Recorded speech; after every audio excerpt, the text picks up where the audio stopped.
Yeah. And welcome to the sports interview today. I'm McFarland Murph, and today we have with us Ryan Gravely, a senior who has been a part of the Emory Henry basketball team for a long time and has really developed into a leader. Ryan, welcome to the show. Thank you for having me.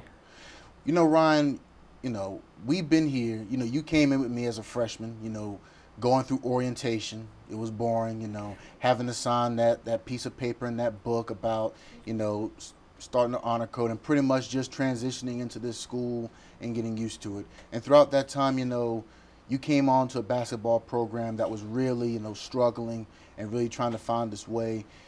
Tell me how, when you first got here and to now, really what did you do as a leader and what really changed? Well, yeah, it was a struggle that first year for sure, and I had my own challenges as well as the challenges with the team. And one advantage that I kind of had, when I was in high school at Carroll County, just about an hour down the road, I also played 4 years on the varsity team. And my freshman year, I was on a team that only won 2 games. And by the time I was a senior, we had tied the school record for most wins in a season. And that kind of helped me feel optimistic that we could change the culture of the program and turn things around to where we now are, where we're competing for an ODAC championship. And I mentioned the word culture, and I think that's the biggest thing that has changed, since I've came in and since Coach Wilson has came in.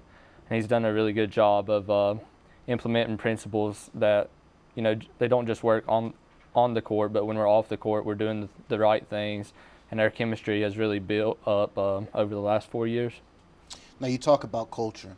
In what ways specifically has the culture changed at Emory Henry College when it comes to basketball? I'd say the biggest thing is our chemistry as a team. As a freshman, we had a lot of cliques throughout the team to where a group of guys were hanging out with each other. Whether it was based on what each other likes or the class you are, age difference, things like that. And we've done some things in the off season to where we're hanging out with everybody on the team. We're having team functions, team meetings, to where everybody is doing the same thing. And Coach Wilson puts a big emphasis on academics as well. And we have a study hall program, and we get planners every year, every semester, so that we're being organized, and that's really helped increase how we perform in academics as well. Now, going on, pretty much going off of Coach Wilson, you spent 4 years with him.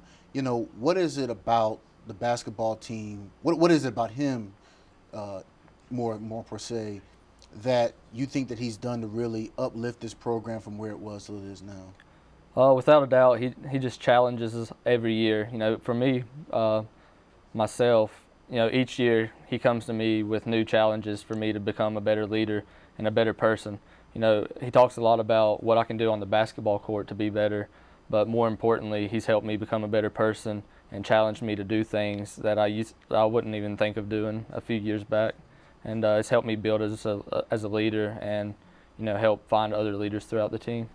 Now, going on to leadership, what things did you have to do in order to be the leader that you are now? Leading juniors, sophomores, and more importantly freshmen who aren't exactly where they need to be yet. What is it about your leadership that has improved since a freshman till now? It's really night and day when you look at it. I came in, I was shy. I didn't talk a lot. I didn't play a lot the first semester of my freshman year, and he just challenged me to show more emotion and be more vocal. And I think I've really built on my communication skills, and I know kind of how to reach out to different people, so that because not everybody learns the same way and not everybody can lead the same way. So I had to deal with myself to where I was leading by example, and then I learned to communicate better, and I could reach out to different people on the team. Well, got a big game coming up this week.